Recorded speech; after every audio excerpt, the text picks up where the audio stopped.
ایک بات اور یاد رکھنے کی ہے کہ عمل میں استقامت پیدا کرنی ہے، لیکن درمیانی چال چلنی ہے۔ کیسے چال چلنا؟ درمیانی چال چلو، اس کی تاکید ہے، اس کی ہدایت ہے کہ عمل پر رہو اور درمیانی چال چلو،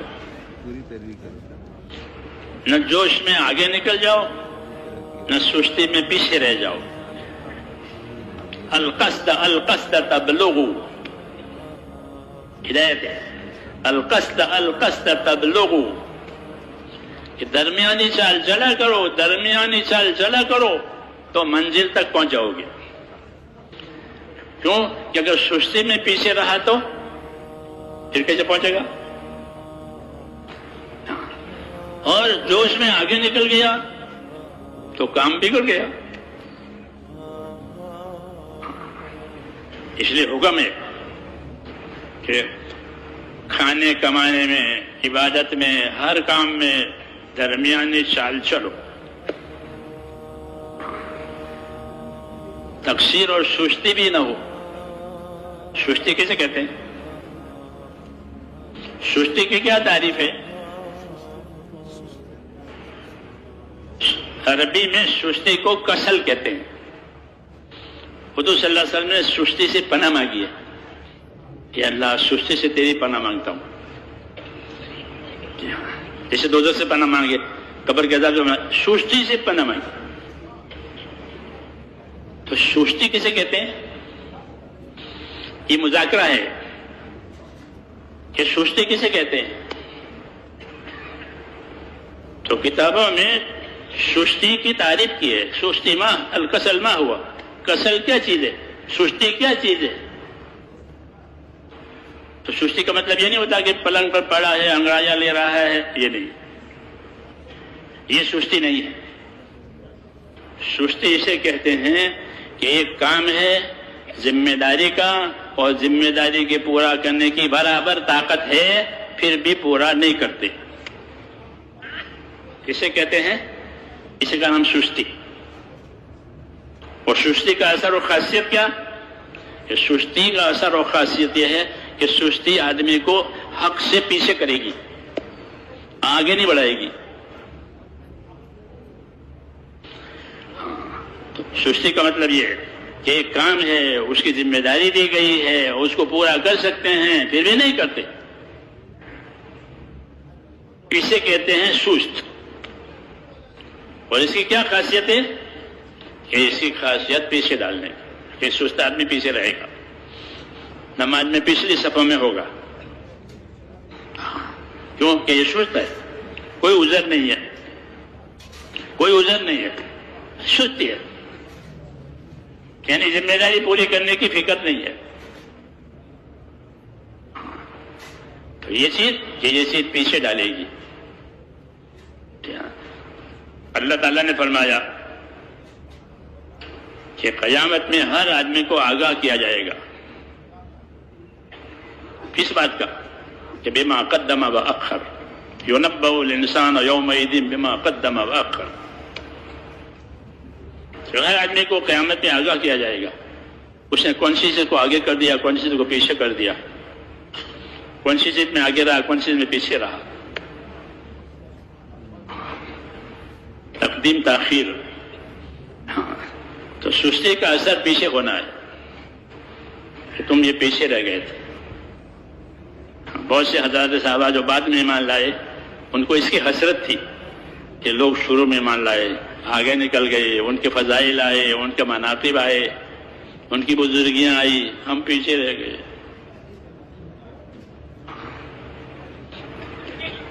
یہ ان کو دنیا میں اس کی ندامت ہے، اور ندامت اچھی چیز ہے، ندامت اچھی چیز ہے۔ جی ہاں، کہ ندامت کی وجہ سے آدمی آگے بڑھتا رہتا ہے، ہاں یہ اچھی چیز ہے۔ تو میں نے یہ سستی کی بات کی کہ سستی کیا چیز ہے، جسے حضور صلی اللہ علیہ وسلم نے پناہ مانگی کہ اللہ میں سب سستی سے پناہ مانگتا ہوں، بخیلی سے پناہ مانگتا ہوں، بزدلی سے پناہ مانگتا ہوں۔ یہ چیز ہے استعاذہ کی دعائیں کہ سستی، بخیلی، بزدلی، یہ پیچھے ڈالنے والی صفتیں ہیں.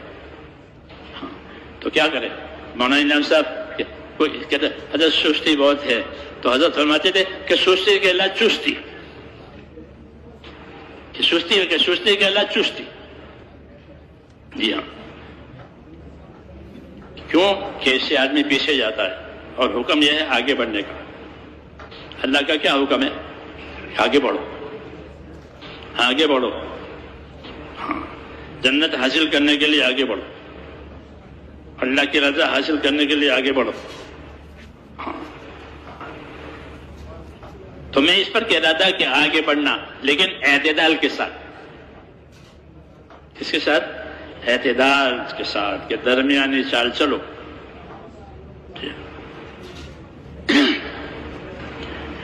کہ اعتدال کے چال چلنے کی وجہ سے دور تک جائے گا، عبادت میں ہو، دین کی محنت میں ہو، یہاں تک کہ اخراجات میں بھی جو خرچ کرتا ہے آدمی اپنی ذات پر، کھانا پینا، کہ اس میں بھی درمیانی چال چلو.